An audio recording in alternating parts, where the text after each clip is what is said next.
इसके बारे में हम पहले भी बात कर चुके हैं कि all continents and all oceans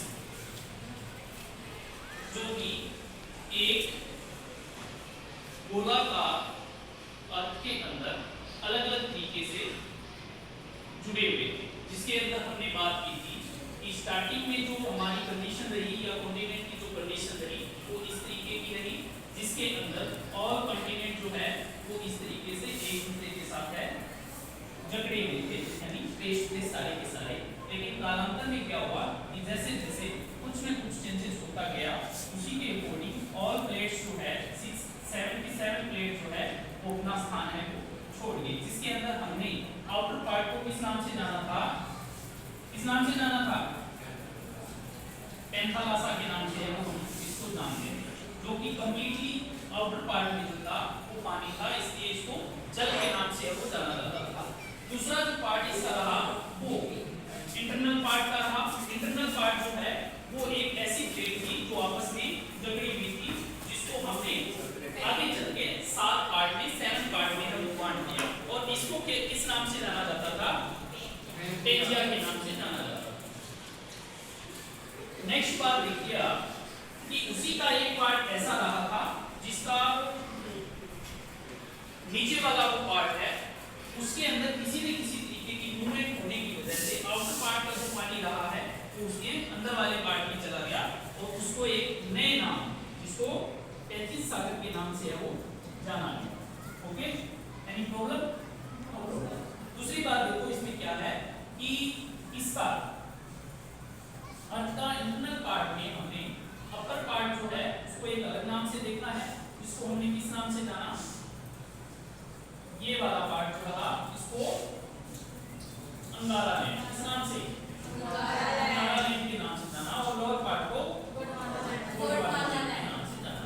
अब गोंडवाना लेन और अंगारा लेन के बीच में तो इस तरीके की मूवमेंट होती रही, तो ये आपस में लड़ी की वजह से क्या है गमन करते रहे। कौन गमन करते रहे? कॉन्टिनेंट। कितने कॉन्टिनेंट? स्टार्टिंग में कितने रहे हैं? 7 कॉन्टिनेंट है वो रहे।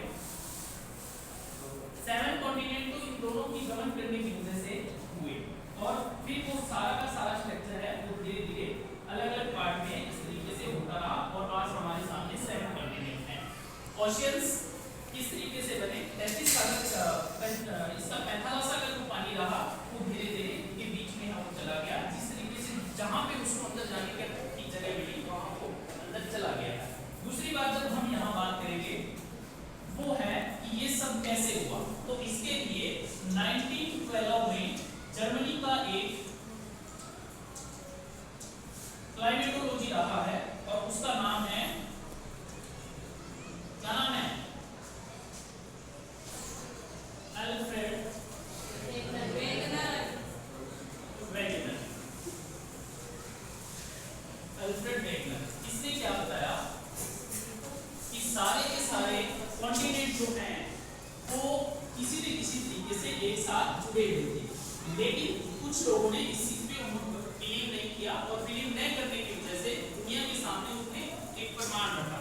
प्रमाण क्या रखे वो 5 या 6 तरीके से उसने बताए।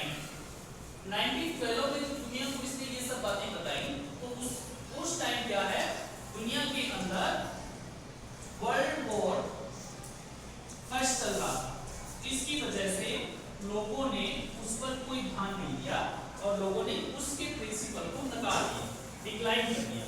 उसके बाद उसने फिर से रिसर्च की विद एलिमेंट्स, प्रमाण बताए उसने, बहुत सारे प्रमाण हैं वो बताए, कुछ ऐसे एलिमेंट्स उसने बताए हैं जिसकी वजह से उसका जो प्रिंसिपल है वो सिद्ध हो गया, सिद्धांत है, तो दुनिया के सामने एक अपनी पहचान है वो बना पाने में सफल रहा। उसके बाद एक ज्योग्राफर और आता है हैरीनेस, उसने भी उसके सिद्धांत का है वो समर्थन किया है। एलिमेंट्स उसने क्या बताए? पहला उसने एलिमेंट्स बताया कि हम अलग अलग कॉन्टिनेंट के बीच में अलग अलग तरीके का जो स्ट्रक्चर देख रहे हैं, जो बनावट देख रहे हैं, जो बनी हुई भू आकृति देख रहे हैं, उसकी वजह से उसने ये बताया कि इन चीजों को अगर हम पास लेके आएंगे तो उसकी वजह से हमें लगेगा कि ये किसी न किसी तरीके से एक साथ है वो जुड़े हुए हैं। अब बुक में देखिए सारे, जिस इसके अंदर अफ्रीका और दक्षिण अमेरिका का उभरा हुआ भाग जो है वो हमें ये वाला पार्ट और अफ्रीका का ये वाला पार्ट एक दूसरे के अंदर हम इसको फिट कर सकते हैं। ये बात उसने फर्स्ट टाइम बताई जिस टाइम कंप्यूटर प्रोग्राम की सहायता से और कंटिनेंट को उसने पास लाने का प्रयास किया तो इस तरीके की कंडीशन है वो मिली। अब यहाँ हम देखेंगे ऑस्ट्रेलिया महाद्वीप और इंडियन ओशन की जो कंडीशन है अगर हम उसको पास लेके आएंगे तो भी उसमें इक्वालिटी देखने को मिलेगी। इसकी वजह से ऑस्ट्रेलियन प्लेट और इंडियन प्लेट को एक प्लेट माना गया जिसको इंडो ऑस्ट्रेलियन प्लेट के नाम से जाना जाता है। वर्ल्ड लेवल का देखें तो वर्ल्ड लेवल में कंप्लीटली हमारी कितनी प्लेट्स मिलेगी, हमें 7 प्लेट मिलेगी जिसको अलग अलग तरीके से अलग अलग नाम में माना जा सकता है। यहाँ जॉइंट प्लेट का नाम दे रखा है, कुछ प्लेटें ऐसी है जो छोटी बड़ी भी है और कुछ प्लेटें ऐसी है जो बड़ी 7 प्लेटें माना जाता है।